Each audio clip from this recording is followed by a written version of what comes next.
الحمد لله نحمده ونستعينه ونستغفره ونؤمن به ونتوكل عليه ونعوذ بالله من شرور أنفسنا ومن سيئات أعمالنا من يهده الله فلا مضل له ومن يضلله فلا هادي له وأشهد أن لا إله إلا الله وحده لا شريك له وأشهد أن محمدا عبده ورسوله أما بعد فقد قال الله سبحانه وتعالى في كلامه المجيد أعوذ بالله من الشيطان الرجيم بسم الله الرحمن الرحيم يا بني إسرائيل اذكروا نعمتي التي أنعمت عليكم وأني فضلتكم على العالمين وقال النبي صلى الله عليه وسلم لا تفضلوا بين أنبياء الله آمنت بالله صدق الله العلي العظيم وصدق رسوله النبي الكريم۔ پچھلے رکوع میں ہم نے بات کی کہ صحابہ کو منع کیا اللہ سبحانہ و تعالیٰ نے رعینا کہنے سے۔ پھر ہم نے بات کی جو آیتیں منسوخ کی گئیں ان کے بارے میں۔ پھر ہم نے بات کی کہ جو اللہ سبحانہ و تعالیٰ ہیں وہ کوئی اولاد نہیں رکھتے، اور کیسے وہ بیان کیا اللہ تعالیٰ نے قرآن میں اس کو۔ پھر یہ بات بھی کی گئی کہ نبی کریم صلی اللہ علیہ وسلم کے اوپر ایمان اگر نہیں لایا جائے گا تو جہنم سے اب بچا نہیں جا سکتا۔ تو انشاءاللہ اب یہاں سے ہم آگے شروع کریں گے۔ یا بنی اسرائیل اذکروا نعمتی التی انعمت علیکم وانی فضلتکم علی العالمین۔ اے بنی اسرائیل، میری وہ نعمت یاد کرو جو میں نے تم پر کی، اور اس بات کو بھی کہ میں نے تمہیں سارے جہانوں پر فضیلت دی۔ واتقوا یوما لا تجزی نفس عن نفس شیئا ولا يقبل منها عدل ولا تنفعها شفاعۃ ولا هم ينصرون۔ اور اس دن سے ڈرو جس دن کوئی جان کسی کے کچھ کام نہ آئے گی، اور نہ اس سے کوئی معاوضہ قبول کیا جائے گا، اور نہ اس کو کوئی شفاعت نفع پہنچائے گی، اور نہ ان کی کوئی مدد کی جائے گی۔ دیکھیں دوبارہ بنی اسرائیلیوں سے بات ہو رہی ہے، دوبارہ ان کو یاد دلایا جا رہا ہے کہ اللہ تعالیٰ نے تمہارے اوپر خوب فضل و کرم کیا، تمام لوگوں پہ فضیلت دی۔ پھر ڈرایا یوں جا رہا ہے، پہلے اپنی نعمتوں کا یاد دلایا، پھر ڈرایا یوں جا رہا ہے کہ اس دن وہ جو آنے والا ہے جس میں کوئی شک نہیں ہے، کیونکہ یہ بہت زیادہ ایسے اللہ کے چہیتے والا ان کا اپنا ایک مائنڈ سیٹ تھا نا، ایک تکبر اس کی وجہ سے اندر موجود۔ تو پھر کہا کہ اس دن کوئی حضرت موسیٰ علیہ السلام کی شفاعت، کسی کی کوئی شفاعت کام نہیں آئے گی، صرف وہی جو عمل کیے ہوں گے وہ لے کر کے آئیں گے، اسی کی بنیاد کے اوپر فیصلہ ہوگا۔ یہاں سے آگے پورا سلسلہ شروع ہوتا ہے حضرت ابراہیم علیہ السلام کے بارے میں، اور کیونکہ اہل کتاب ساری یہ حضرت ابراہیم علیہ السلام کو مانتے، تو اب ادھر سے آگے پورا ان کا ایک سلسلہ شروع ہوگا، اور دیکھتے ہیں کہ وہ کس طرح سے پوری چیز کو سمجھاتے ہیں۔ وَإِذِ ابْتَلَىٰ إِبْرَاهِيمَ رَبُّهُ بِكَلِمَاتٍ فَأَتَمَّهُنَّ قَالَ إِنِّي جَاعِلُكَ لِلنَّاسِ إِمَامًا قَالَ وَمِن ذُرِّيَّتِي قَالَ لَا يَنَالُ عَهْدِ الظَّالِمِينَ۔ اور یاد کرو جبکہ ابراہیم علیہ السلام کو ان کے رب نے چند باتوں میں آزمایا تو وہ انہوں نے پوری کر دکھائیں۔ اللہ سبحانہ و تعالیٰ نے فرمایا اے ابراہیم علیہ السلام، بے شک میں تمہیں لوگوں کا پیشوا بناؤں گا۔ آپ علیہ السلام نے پوچھا اور میری اولاد میں سے؟ فرمایا میرا یہ عہد ان لوگوں کو شامل نہیں ہے جو ظالم ہوں گے۔ یہ ہم نے پہلے بھی ایک بار ڈسکس کی تھی یہ آیت، اب یہ آیت خود آ گئی ہے۔ اب یہاں حضرت ابراہیم علیہ السلام کو اللہ تعالیٰ نے آزمایا اور بڑے سخت امتحان لیے۔ اللہ تعالیٰ رحم فرمائے، ایسے امتحان کوئی پتہ نہیں اللہ کے علم ہے، لیکن بے انتہا مشکل امتحان۔ مطلب سب سے مشکل امتحان بیٹا جو کہ اس قابل ہو گیا، تھوڑا بڑا ہو گیا، بات چیت اور سمجھنے والا ہو گیا، اس کو اب اس کی قربانی کرنی ہے۔ یہ کس قدر خطرناک امتحان ہے، اور اس میں بھی وہ پہنچ گیا چھری چلانے کے لیے، تو کامیاب ہو گئے۔ تو اب جب وہ کامیاب ہو گئے تو اللہ تعالیٰ نے پھر اس کے نتیجے میں انہیں کہا کہ میں امام بناؤں گا، پیشوا بناؤں گا۔ اب انہوں نے موقع کا فائدہ اٹھایا اور بولا کہ بھائی میری اولاد میں بھی، تو انہوں نے کہا نہیں، اللہ نے فوراً کہا ظالموں کو عہد نہیں پہنچے گا۔ اب پہلے دو چیزیں یہاں پہ سمجھ لیں، یہ کون سے امام کی، کون سے پیشوا بنانے کی بات ہو رہی ہے؟ یہ اللہ تعالیٰ نے جس مقصد سے انسان کو اس دنیا میں بھیجا تھا نا، خلیفہ، اللہ تعالیٰ کے احکامات کو پہنچانے والا، یہ اس امام کی بات ہو رہی ہے، اس خلیفہ کی بات ہو رہی ہے۔ یہ نہ سمجھ جائیے گا کہ کوئی پرائم منسٹر کی بات ہو رہی ہے، یہ کسی جنرل کی بات ہو رہی ہے. یہ دو بالکل مختلف چیزیں ہیں. یہ اللہ تعالیٰ کے احکامات کو اور اللہ تعالیٰ کی بتائی ہوئی چیزوں کو پھیلانے والے بن جائیں گے، یہ وہ امام بنیں گے. اور پھر اس پہ اللہ تعالیٰ نے کہا کہ ظالموں کو نہیں بناؤں گا. اب ظالم کون ہے؟ ظالم وہ بندہ ہے جو اللہ تعالیٰ کے بتائے ہوئے احکامات سے اپنے آپ کو ہٹا لے، یعنی اللہ کا جو فرما بردار نہیں ہے سو ظالم ہے. تو ان کے لیے یہ عہد نہیں ہے، ان کو اللہ تعالیٰ یہ پوزیشن نہیں عطا فرما سکتے. حالانکہ انہوں نے تو اپنی تمام اولاد کے لیے مانگ لیا تھا، تو اللہ تعالیٰ نے فوراً بتا دیا نہیں بھائی یہ ان کے لیے نہیں ہے، صرف اس کیٹیگری کے لوگوں کے لیے ہوگا. وَإِذْ جَعَلْنَا الْبَيْتَ مَثَابَةً لِلنَّاسِ وَأَمْنًا وَاتَّخِذُوا مِن مَّقَامِ إِبْرَاهِيمَ مُصَلًّى وَعَهِدْنَا إِلَىٰ إِبْرَاهِيمَ وَإِسْمَاعِيلَ أَن طَهِّرَا بَيْتِيَ لِلطَّائِفِينَ وَالْعَاكِفِينَ وَالرُّكَّعِ السُّجُودِ. اور یاد کرو جب کہ ہم نے بیت اللہ کو لوگوں کے لیے مرکز اور امن کی جگہ بنایا اور حکم دیا کہ مقام ابراہیم کو نماز پڑھنے کی جگہ بنا لو، اور ابراہیم اور اسماعیل علیہ السلام کو یہ تاکید کی کہ میرے گھر کو طواف کرنے والوں، اعتکاف کرنے والوں اور رکوع اور سجدہ کرنے والوں کے لیے پاک رکھو.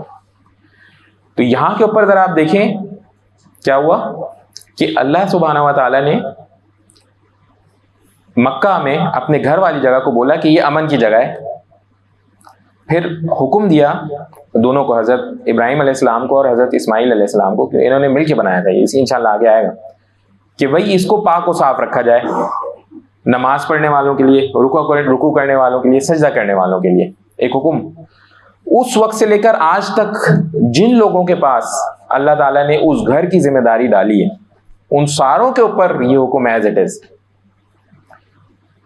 خیال رکھنا اتنا ضروری ہے اس گھر کا، پاک رکھنا، صاف رکھنا، رکوع سجدہ کرنے والوں کے لیے کا پورا اہتمام کر کے رکھنا. وَإِذْ قَالَ إِبْرَاهِيمُ رَبِّ اجْعَلْ هَٰذَا بَلَدًا آمِنًا وَارْزُقْ أَهْلَهُ مِنَ الثَّمَرَاتِ مَنْ آمَنَ مِنْهُم بِاللَّهِ وَالْيَوْمِ الْآخِرِ قَالَ وَمَنْ كَفَرَ فَأُمَتِّعُهُ قَلِيلًا ثُمَّ أَضْطَرُّهُ إِلَىٰ عَذَابِ النَّارِ وَبِئْسَ الْمَصِيرُ. اور یاد کرو جب کہ ابراہیم علیہ السلام نے دعا کی، اے رب اس سرزمین کو پر امن شہر بنا دیجئے اور اس کے باشندوں کو جو ان میں سے اللہ سبحانہ و تعالیٰ اور روز آخرت پر ایمان لائیں پھلوں کی روزی عطا فرمائیں. فرمایا جو کفر کریں گے میں انہیں بھی کچھ عرصے کے لیے لطف اٹھانے کا موقع دوں گا، پھر میں ان کو دوزخ کے عذاب کی طرف دھکیلوں گا اور بہت ہی برا ٹھکانہ ہے وہ. اتنی خوبصورت آیت ہے ایک دوسری آیت کے بعد، آپ غور کریں ذرا. پہلے بات کی حضرت ابراہیم علیہ السلام نے کہ میری اولاد کو بھی پیشوا بنائیں، تو اللہ نے کہا کہ نہیں، ظالم جو ہوں گے ان کو نہیں بناؤں گا. ایسے ہی ہوا. اب آگے حضرت ابراہیم علیہ السلام نے کہا کہ اس شہر کو امن والا شہر بنائیں اور رزق دیں ان لوگوں کو جو نیک ہیں. یہی کہا نا. لیکن اب اللہ نے کیا کہا کہ نہیں، میں اب کافروں کو بھی رزق دوں گا اور ان کو بھی لطف اٹھانے کا موقع دوں گا. اب یہ جو پوری دوسری کیٹیگری بنتی ہے نا میرے بھائی، یہ ان کی بات ہو گئی. اللہ تعالیٰ نے قرآن میں کہہ دیا کہ میں ان کو بھی لطف اٹھانے کا باقاعدہ موقع دوں گا اور پھر ان کو پھیروں گا ایک ایسی طرف جو ٹھکانہ جہنم ہوگا. یہ بات آئی ہے سمجھ میں؟ تو یہ اس طرح سے نیک لوگوں کو اللہ تعالیٰ نے کہا کہ بھئی یہ تو پیشوا بنیں گے، امام بنیں گے، میری خلافت آگے لے کے جائیں گے. جو دوسرے لوگ ہیں ان کو اللہ تعالیٰ رزق عطا کریں گے. لیکن ایک عام حضرت ابراہیم علیہ السلام نے دیکھا نا کتنی خوبصورت لرننگ کر کے دعا مانگی تھی. پہلے بھی لرننگ سے ایک دعا مانگی تھی، پھر دوبارہ لرننگ کے ساتھ دعا مانگی کہ بھئی نیک لوگوں کو عطا فرمائے. تو یعنی یہ چیز جب اللہ تعالیٰ کی رحمت کی بات آ گئی، نعمت کی بات آ گئی، تو وہ ہر کسی کے لیے ہوتی ہے.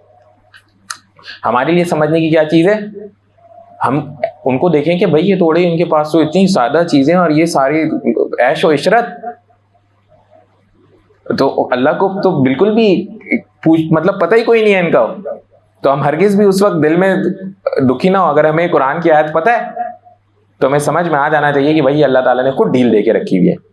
ایک روایات میں ایک قصہ آتا ہے، وہ آپ لوگوں سے شیئر کرتا ہوں. ایک شیخ ہوتے ہیں، بڑے امیر شیخ ہوتے ہیں، خوب اللہ والے ہوتے ہیں. رستے سے نکلتے ہیں تو ایک بندہ بالکل ہی غریب بھیکاری بندہ جو ہے وہ کافر بیٹھا ہوتا ہے، اور وہ شیخ کو روکتے ہیں اور بولتے ہیں کہ بھئی میں نے بڑا سنا ہوا ہے کہ یہ دنیا جو ہے وہ مومن کے لیے جنت اور دوزخ ہے، قید خانہ ہے.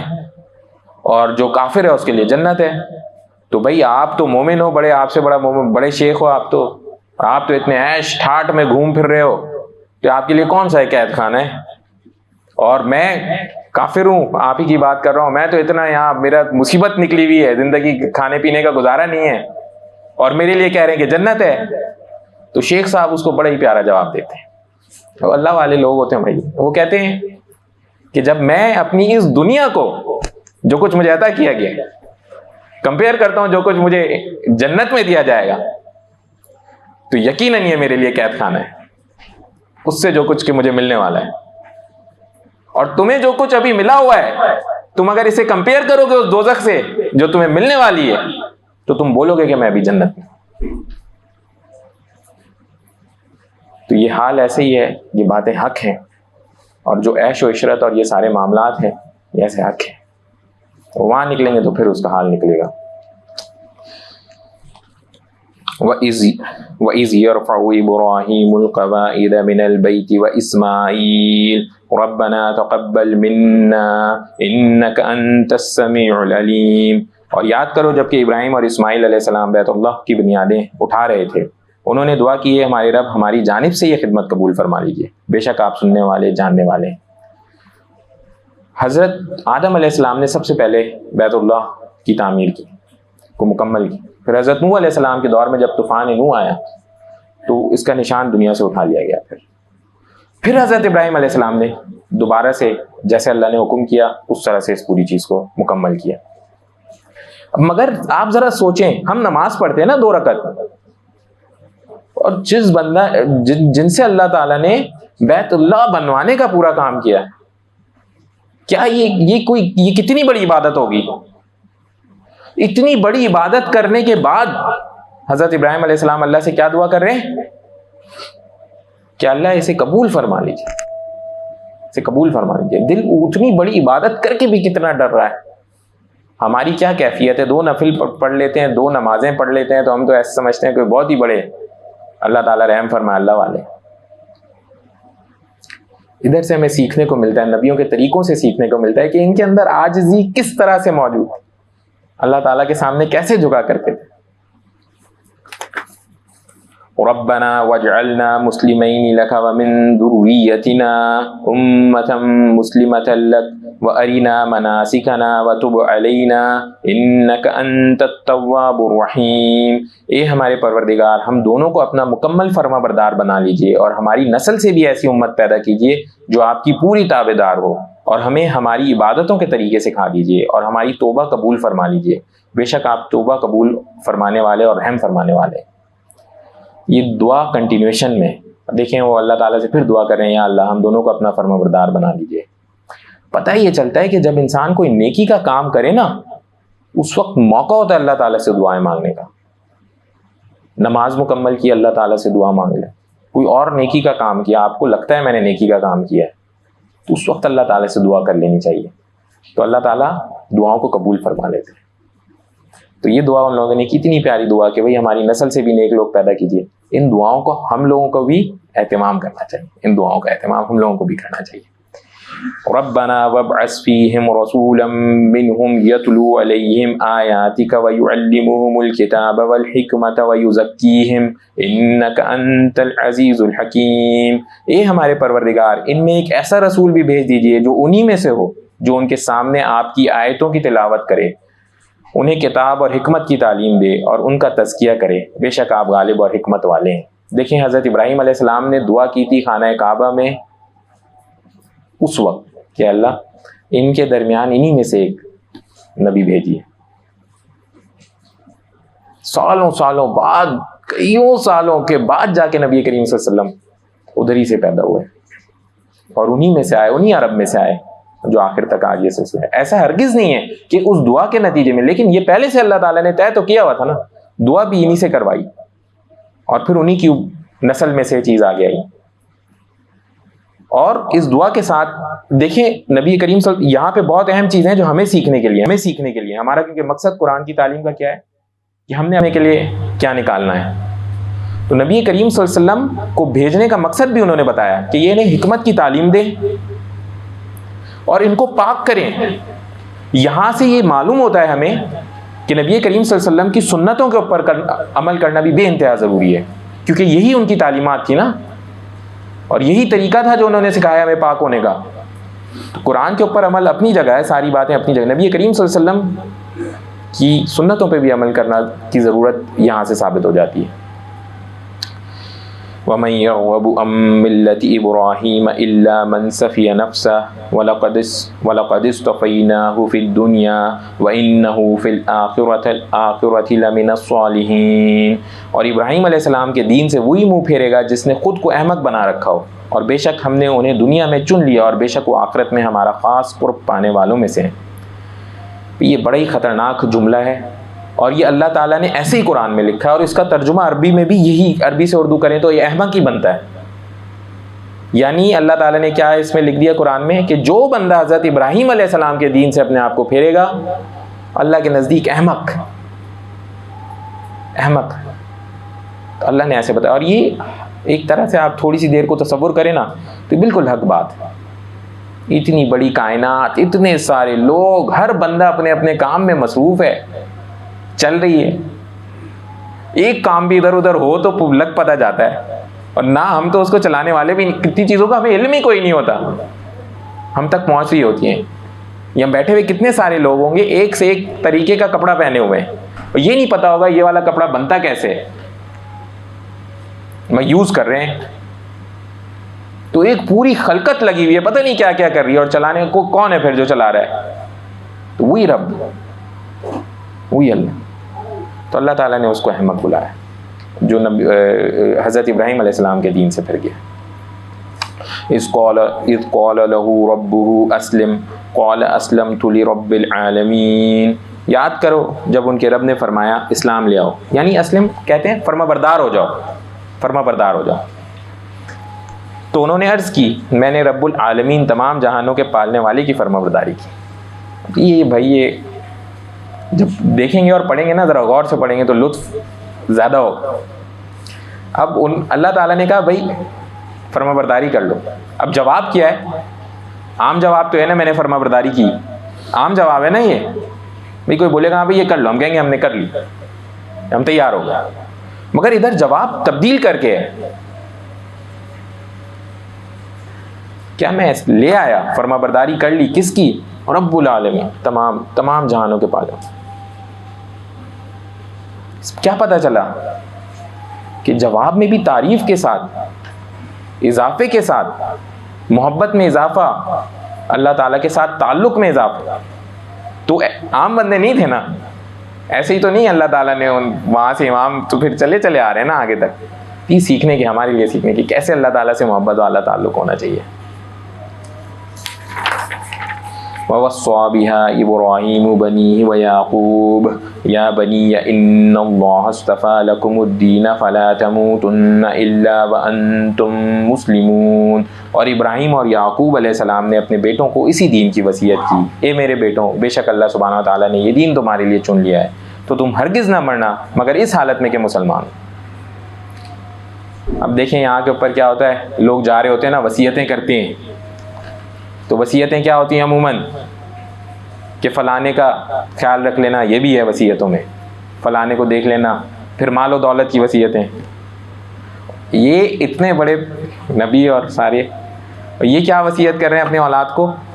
اپنے ایمان کا خیال رکھنا، ایمان کا خیال رکھنا۔ بھائی آگے ملاقات کرنی ہے نا، اگر تو زمین جائیداد یہ ساری چیزیں اپنی جگہ، یہ بھی ہے، ان کی بھی اہمیت ہے، میں نہیں کہہ رہا کرنا نہیں ہے، مگر اصل کام ایمان کی وصیت کہ بھائی مسلمان رہنا، اس سے نہ پھر جانا، ایمان والے رہنا، اس سے نہ پھر جانا غلطی سے۔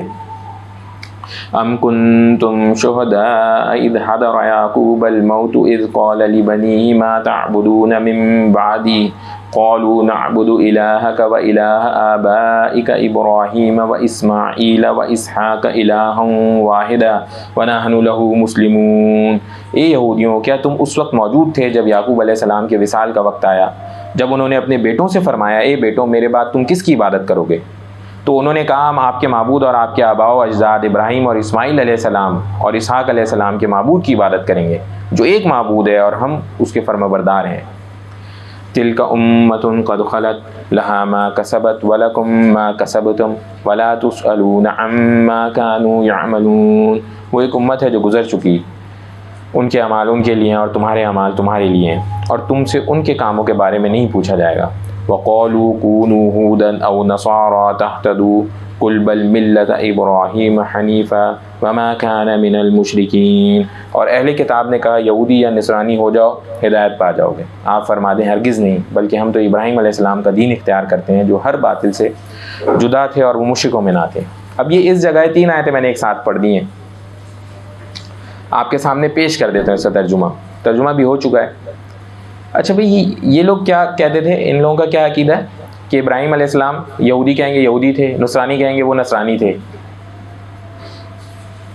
اچھا، اور یوں کہتے تھے کہ بھائی یہودی نصرانی ہو جاؤ تو کامیاب ہو جاؤ گے، یعنی جنت میں چلے جاؤ گے، ورنہ کچھ بھی نہیں. تو نبی اس دور میں ان سے سوال کیا گیا کہ جب انہوں نے اپنے بچوں کو وصیت کی تھی تو کیا آپ لوگ وہاں موجود تھے؟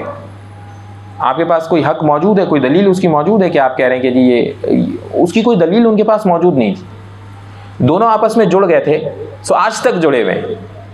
یہ کبھی کبھی بیچ میں پھر ان کے بیچ میں بھی بڑے مسائل ہوتے ہیں، پھر وہ جب مسائل ہوتے ہیں تو بھاگتے ہیں، لیکن یہ مسلمانوں کے خلاف ہمیشہ جڑتے ہیں.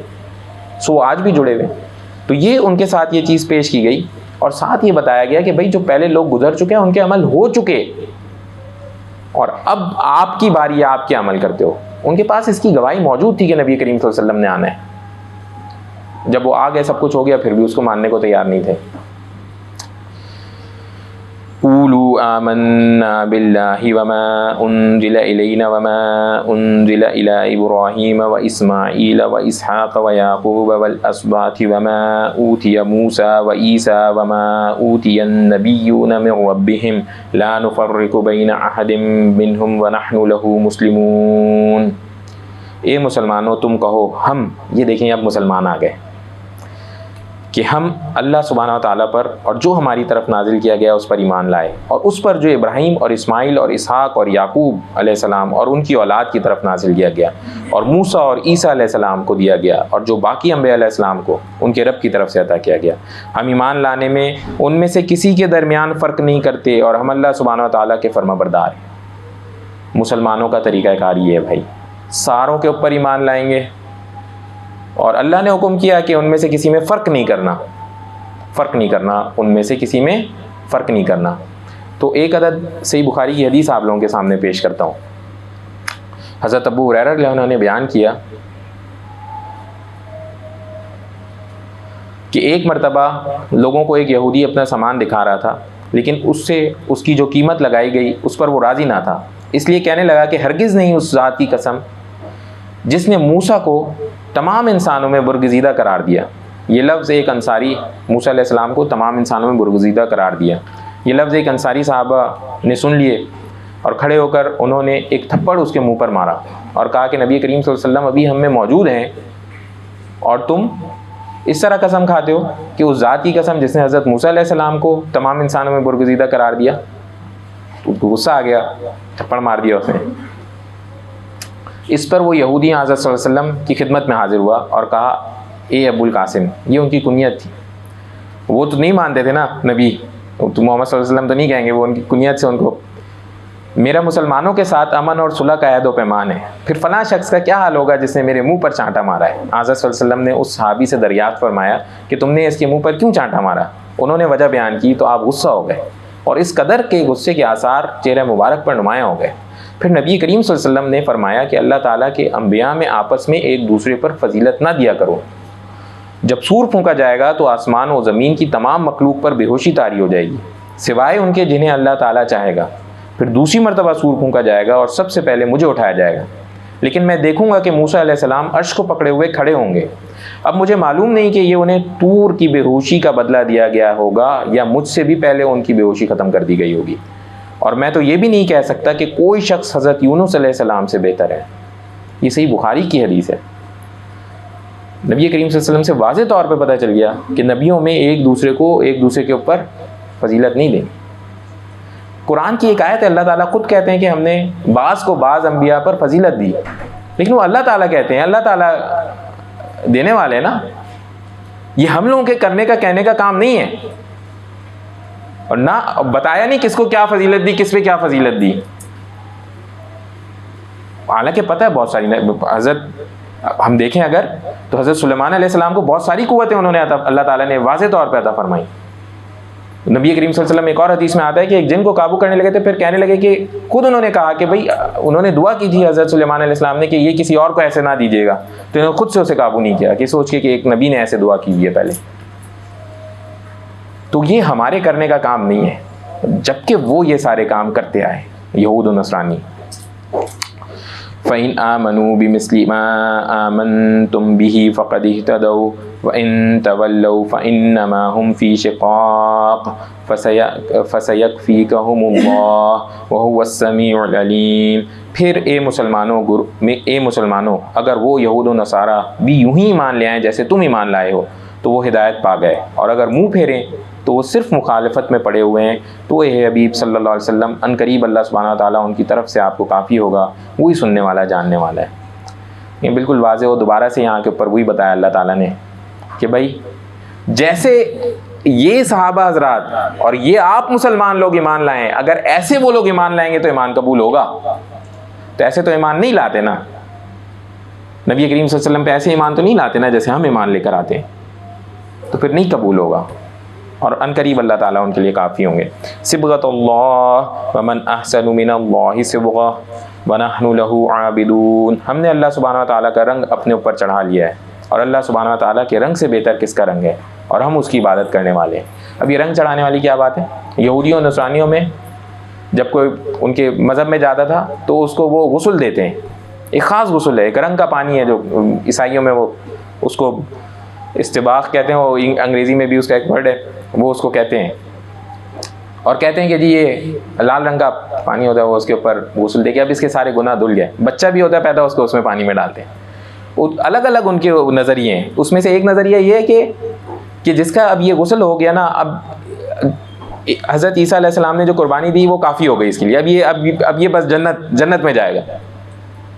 انا للہ و انا الیہ راجعون. مسلمانوں کے لیے اللہ سبحانہ و تعالیٰ کا رنگ، اللہ سبحانہ و تعالیٰ کا کیا رنگ ہے؟ اللہ سبحانہ و تعالیٰ کا یہ رنگ ہے کہ جو اللہ تعالیٰ نے احکامات دیے ہیں اس پہ عمل کر لیں، بجا کے لے آئیں. تو یہ اس رنگ میں مسلمان، کسی غسل سے کچھ بھی نہیں ہونے لگا. پورا کام مکمل کرنا پڑے گا، پوری پیروی کرنی پڑے گی، نبی کریم صلی اللہ علیہ وسلم کے بتائے ہوئے طریقوں پہ عمل کرنا پڑے گا. تو یہ اللہ سبحانہ و تعالیٰ کا رنگ ہو. اور یہ وہ کہا صحابہ حضرات نے اور ان کے ذریعے سے کہ ہم نے تو اللہ سبحانہ و تعالیٰ کا رنگ، کوئی جو لال نہیں ہے سفید نہیں ہے، یہ نہیں ہے، پیروی ہے پوری مکمل بات ہے. قل اتحاجوننا فی اللہ وهو ربنا وربکم ولنا اعمالنا ولکم اعمالکم ونحن له مخلصون. اے نبی صلی اللہ علیہ وسلم ان سے کہہ دیجئے کیا تم اللہ سبحانہ و تعالیٰ کے بارے میں ہم سے جھگڑتے ہو، حالانکہ وہ ہمارا بھی رب ہے اور تمہارا بھی، اور ہمارے اعمال ہمارے لیے ہیں اور تمہارے اعمال تمہارے لیے ہیں، اور ہم تو خالص اسی کی عبادت کرتے ہیں. بار بار یہ ریمائنڈ کرایا گیا کہ اللہ کے معاملے میں نہ جھگڑو، اور بس نہیں مانتے تمہارے اعمال تمہارے لیے، ہمارے اعمال ہمارے لیے. اس میں آگے کوئی وہ نہیں ہے. ام تقولون ان ابراہیم و اسماعیل و اسحاق و یعقوب والاسباط كانوا هودا او نصارا قل أأنتم أعلم أم الله ومن أظلم ممن كتم شهادة عنده من الله وما الله بغافل عما تعملون. اے اہل کتاب کیا تم یہ کہتے ہو کہ ابراہیم اور اسماعیل اور اسحاق اور یعقوب علیہ السلام اور ان کی اولادیں یہود و نصرانی تھے؟ آپ صلی اللہ علیہ وسلم کہہ دیں کیا تم زیادہ جانتے ہو یا اللہ سبحانہ و تعالیٰ؟ اور اس سے بڑھ کر ظالم کون ہوگا کہ جس کے پاس اللہ سبحانہ و تعالیٰ کی طرف سے کوئی گواہی ہو اور وہ اسے چھپا لے، اور اللہ سبحانہ و تعالیٰ تمہارے اعمال سے بے خبر نہیں. یہودیوں نصرانیوں سے مسلسل خطاب ہے، اور یہی ان کو بتایا گیا کہ بھائی یہ نہ کہنا کہ وہ سارے کے سارے یہودی نصرانی تھے، حضرت ابراہیم علیہ السلام کے پیروکار تھے، اللہ کو ایک ماننے والے تھے. تو لہٰذا جن کے پاس دلیل موجود ہے چھپائی انہوں نے، چھپائی انہوں نے، تو ان سے زیادہ قصوروار کون ہوگا؟ یہ بات دوبارہ سے یاد دلائی گئی. تلک امۃ قد خلت لہا ما کسبت ولکم ما کسبتم ولا تسألون عما كانوا يعملون. وہ ایک امت ہے جو گزر چکی ہے، ان کے اعمال ان کے لیے ہیں اور تمہارے اعمال تمہارے لیے ہیں، اور تم سے ان کے کاموں کے بارے میں نہیں پوچھا جائے گا. یہاں بہرحال بتایا گیا جو پہلے کے لوگ گزر چکے ہیں ان کے اعمال ان کے لیے ہیں، ان کے بارے میں ہم سے پوچھا نہیں جائے گا اور ہمارے بارے میں ان سے پوچھا نہیں جائے گا۔ ایک قرآن کی آیت ہے، یہ بتاؤں گا، ایک چیز اس میں سبق سمجھنے کی ہے، ضرور چاہوں گا کہ بتا دوں کوئکلی۔ سورہ طور کی آیت نمبر 21 ہے، اس کا ترجمہ ہے جو لوگ ایمان لائے ہیں اور ان کی اولاد بھی کسی درجے میں ایمان میں ان کے نقش قدم پر چلی ہے، ان کی اس اولاد کو بھی ہم جنت میں ان کے ساتھ ملا دیں گے اور ان کے عمل میں کوئی گھاٹا نہ کریں گے۔ سبحان اللہ۔ تو جو لوگ نیک عمل کر رہے ہیں، دیندار ہیں، اچھے مقام پر پہنچیں گے جنت میں انشاءاللہ، اور اتنی محنت کر لیں کہ ان کی اولاد بھی ایمان والی ہو جائے تو اللہ تعالیٰ ان کی اولاد کو بھی جنت میں ان کے ساتھ پہنچا دیں گے۔ قرآن کی آیت ہے۔ تو نیک عمل کا فرق ضرور پڑتا ہے، برے عمل اس کے اپنے ہی ہیں، برے عمل اس کے اپنے ہی ہیں۔ تو نیک عمل سے جو اپنی اولاد ہے ان کو بھی آگے لایا جا سکتا ہے، جنت میں اچھے مقام پہ پہنچایا جا سکتا ہے۔ تو اس کے لیے ضروری ہے کہ محنت کریں کہ ایمان کے اوپر قائم رہیں۔ الحمدللہ آج اللہ تعالیٰ نے بڑا کرم والا معاملہ کیا اور ہمارا پورا پہلا پارہ مکمل ہو گیا الحمدللہ۔ اللہ تعالیٰ نے اگر چاہا تو انشاءاللہ اللہ تعالیٰ سے امید ہے پوری طرح سے کہ ہم پورا قرآن بھی انشاءاللہ مکمل کریں گے۔ بس ایک چھوٹی سی دعا کر لیتے ہیں۔ یا ارحم الراحمین یا ارحم الراحمین یا ارحم الراحمین، اللہم صلی علی محمد وعلی آل محمد۔ یا اللہ خوب اچھے سے قرآن پاک پڑھنے کی، سمجھنے کی، عمل کرنے کی توفیق عطا فرمائے۔ یا اللہ رب العالمین، آپ نے قرآن میں خود لکھا کہ اللہ اس کو ہم نے سمجھنے کے لیے آسان کر دیا، یا اللہ ہمارے لیے اس کو خوب آسان فرما دیجیے۔ یا اللہ رب العالمین، ہماری جتنی پریشانیاں محض اپنے فضل و کرم سے دور فرما دیجیے، اپنی سچی محبت عطا فرمائیے، نبی کریم صلی اللہ علیہ وسلم کی سچی محبت عطا فرمائیے۔ سمعنا وأطعنا غفرانک ربنا وإلیک المصیر برحمتک یا ارحم الراحمین۔